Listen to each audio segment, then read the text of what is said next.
The film commences and we are introduced to a girl named Rose bearing scars on her visage, severely wounded. Apparently, she survived a harrowing experience and she's undergoing an interrogation.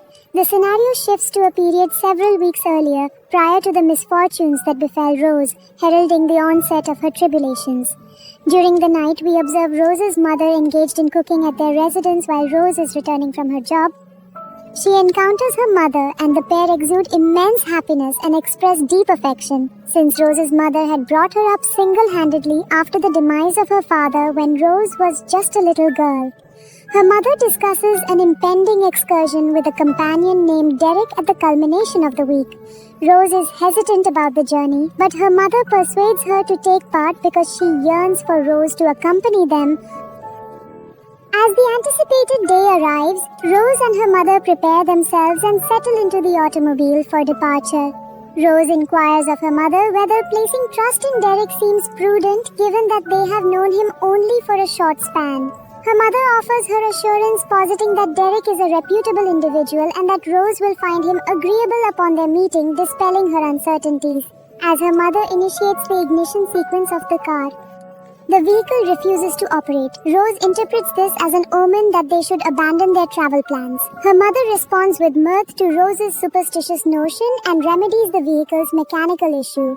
They subsequently progress toward the pier. Rose continues to remain within the vehicle while her mother proceeds to rendezvous with Derek, who is preoccupied with stowing provisions on the vessel. While Rose's mother commences the task of transferring articles from the car, Rose notices a duo of gentlemen. As one of them steps forward offering assistance to her mother, she politely refuses, asserting her independence by stating, "I am fully capable of handling this on my own." Conclusion.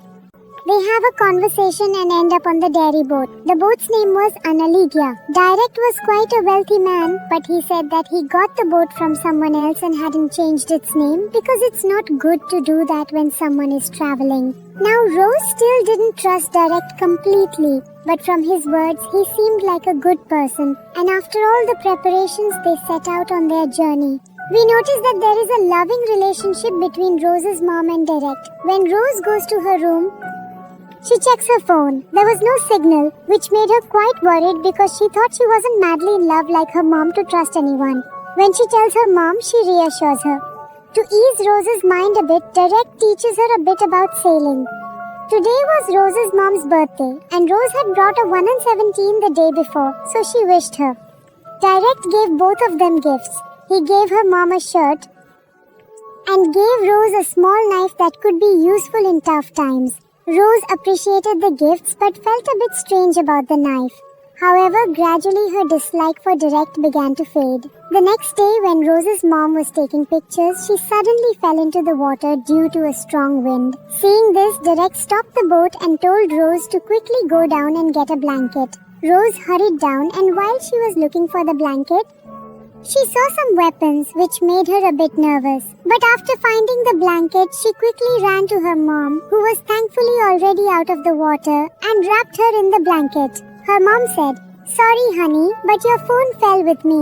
Rose replied, "Mom, it's okay. I'm just glad you're safe. I care about you, not the phone." Just then, they saw a storm approaching, which made both of them anxious.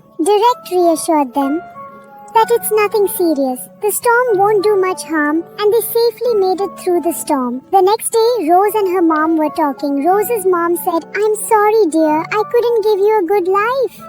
Rose replied, "No, Mom. I'm very happy with you. I don't care about anything else as long as I have you."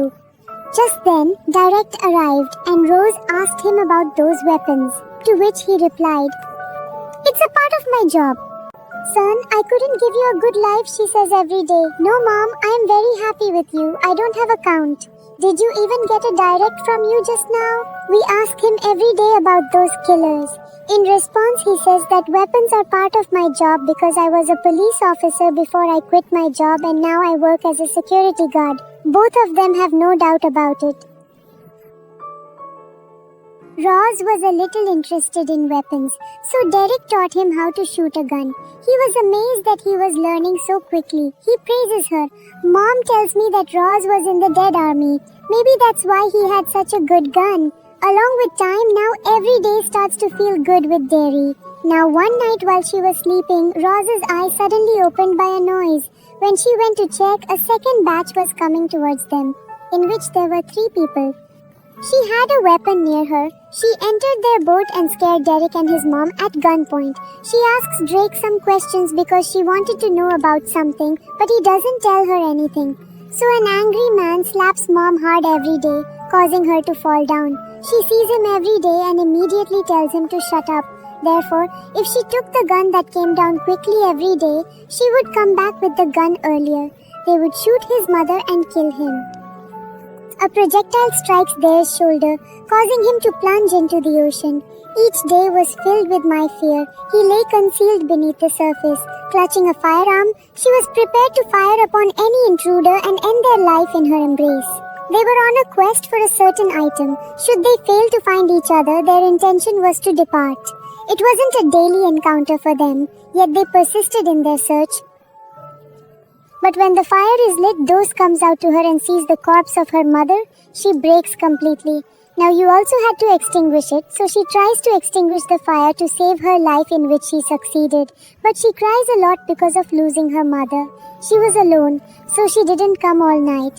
In the morning, when she has to take care of herself, she wraps the corpse of her mother in a cloth. So when she manages herself, she wraps her mother's body in clothes.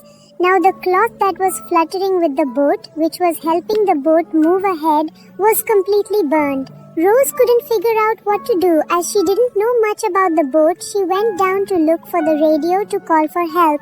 But unfortunately, the radio was completely burned. Rose now starts thinking about what she should do. I am stuck in the middle of the sea. Then her eyes fall on a rope. When she pulls the rope, it is connected to a person. He was alive, just injured by a bullet. He asks for help from the water, and Rose pulls him onto the boat with the rope. She keeps asking him repeatedly, who were those people who killed my mother? But Derek just keeps saying that he himself doesn't know who they were. Rose asks him to tell her what to do next. The radio has been scorched, the fabric charred. She is puzzled about her next steps when suddenly Derek advises her to employ the fabric at hand. Utilizing it aids in propelling the boat. Subsequently, Rose cares for Derek's injuries but remains wary of him. Her doubts about Derek intensify upon glimpsing his ancient photographs. He was with his wife and his wife's name was Annalisa. It means Derek lied about the boat. It was his own boat. Derek had pictures with those people who killed Rose's mother. It means that Derek knew them. He had been lying from the beginning. Knowing all this, Rose decides to tie him up. Now that there was no immediate threat, it was a good opportunity, and she ties Derek's hands with a rope. Later, when she comes to check, Derek is gone. Rose starts looking for him. When she goes down, Derek is there. Rose asks him, holding a knife, who were those people? Derek just says that it's better if she does not know about them.